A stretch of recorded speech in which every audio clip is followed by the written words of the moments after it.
My husband, Gary Doyle. I've been married quite some time. We have one son, Bobby Doyle.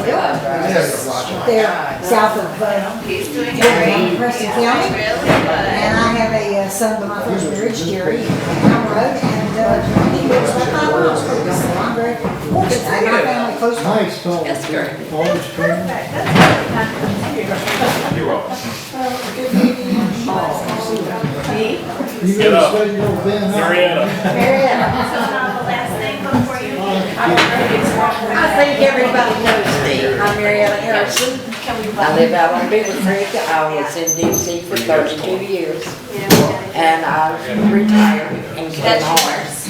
And West Virginia is my home. And I'm happy to be here. Thank you. You got a great daughter too. Oh, yes, She does it.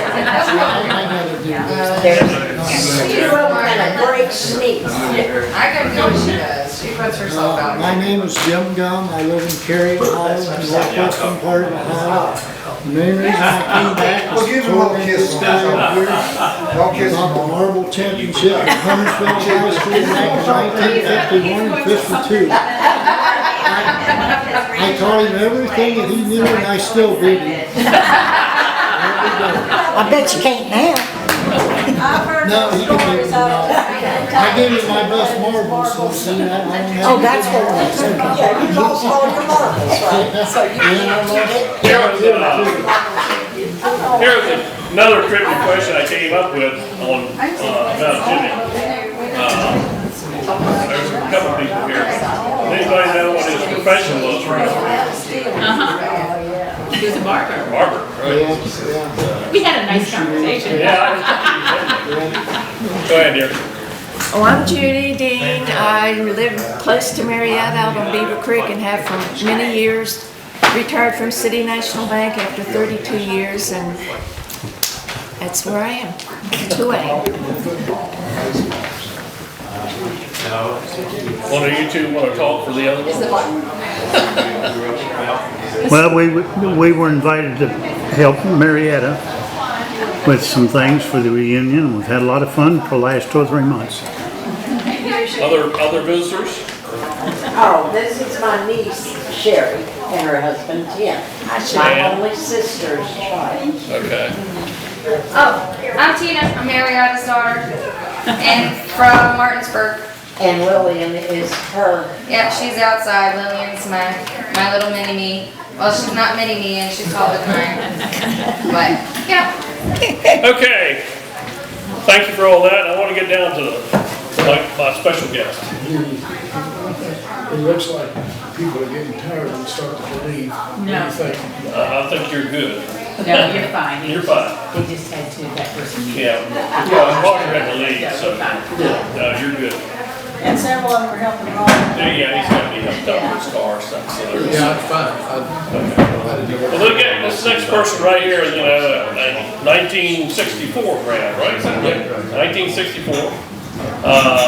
Everybody back then knew him when he was just ran around Marlton High School with the rest of us, whatever. Went to WVU, got a teaching degree or whatever, as an ordained minister or whatever. But then he got into music, and he's been following the hand of his family for a number of years. He won an award for that, a state award for that. So I thought it'd be nice to, Vandalia Award. And I thought it'd be nice to have him come in and talk a little bit about what he's been doing, play a tune or two. It's a rare occasion that we get to have a person of Dwight's talent and everything else to come in, and I've known him for years and followed him everywhere all across the state when I was in Morgan or Clarksburg and Bridgeport up there, so he was playing different places up there. We always tried to go around and see him. So He played trombone in Sambrill's band. wow, is that right? Yes, Like he did. trombone? We marched right behind him. Oh, yeah. Did you say trombone? Trombone. Yeah. He looked at you like you were. I can't hear very well. Oh, yeah, that's all right. I had my hearing checked because I'm in St. Paul. And they said, you're fine. They lied. Never knew somebody not wanting to get here.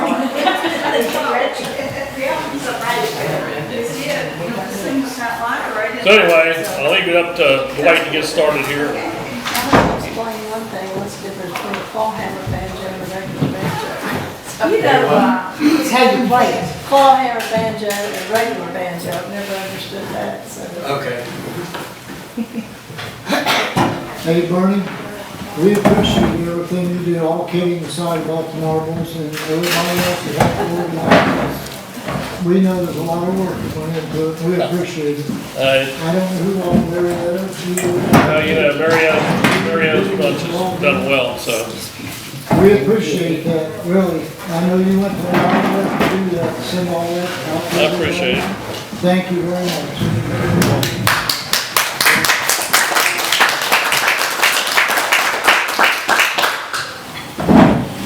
Rock and roll. Okay. You were, I think, telling some stuff about me at Washington University, but I don't think it was true. Okay. Well, you know, I had to fudge something a little bit.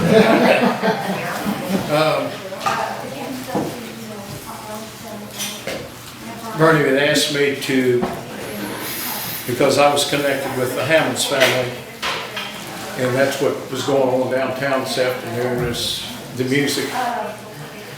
So I thought it might be appropriate to tell how I was connected with them. I grew up on,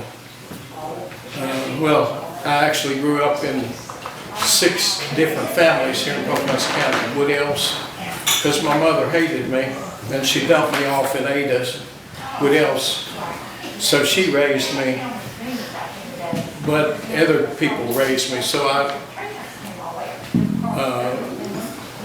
I was basically a reject, but God used that for what I've been doing over my lifetime. But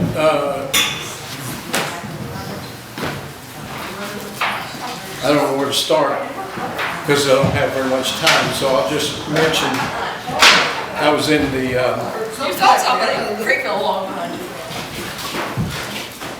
I was in the military for a while, and some things that were done to me in there.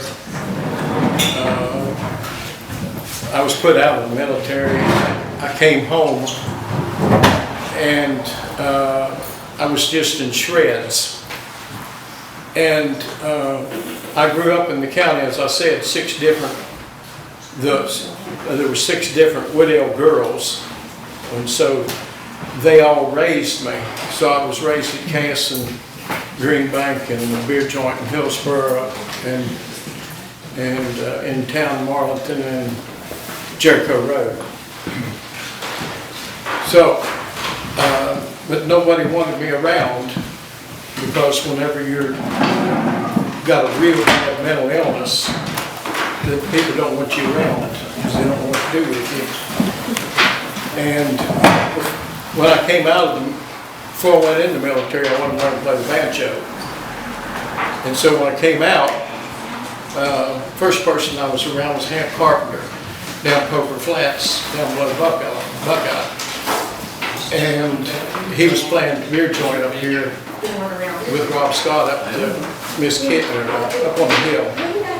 So that's what he was doing. And so I started visiting him, and then I started visiting, heard about the Hammonds, and there's 2 different groups of Hammonds here in Pocahontas County.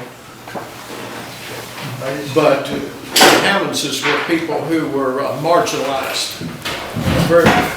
People with black skin here in Pocahontas County are marginalized, as you know. Nobody ever lived in the town of Marlington. They had to live outside. Well, the Hammonds were the same way. They were marginalized. But they were willing to take me in. I was 21 years old. They were willing to take me in.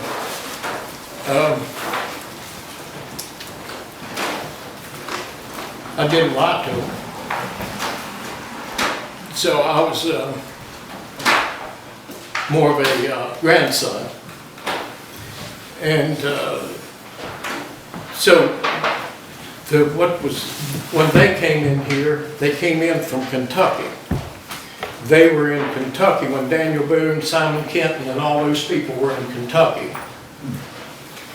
And so they were frontier people. They were not West Virginia mountain people from the 1800s. They were carrying something from the 1700s, the frontier. And so at that time, they were carrying the music that came out of, not the banjo really, banjo's a newer instrument, this fiddle music here. So the music that they brought in here was not this stupid stuff about get drunk and dance all night and bottle in your hand. I hate that stuff.